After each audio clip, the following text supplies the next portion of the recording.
15 млади учители получиха тази година наградата за мотивиран старт в професията. Учениците също се радват на младите си преподаватели, но смятат, че има и нещо по-важно.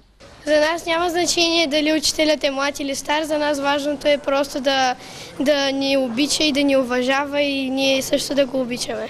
Уважението и резултатите са сред водещите критерии за номиниране. В началото на кариерата наградите дават и допълнителна мотивация. Винаги е приятно човек да получи признание за положен труд.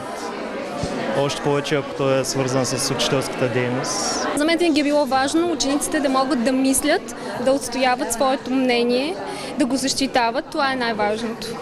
Мотивацията, според мен, трябва да идва от това човек да осъзнава, че учителската професия не е просто работа, това е призвание.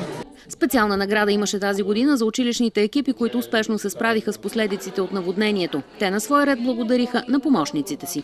Двора ми беше пълен с родители и млади хора, доброволци, които бяха вече започнали разчистването. Община Варна е единствената в България, която поощрява младите учители с подобен жест.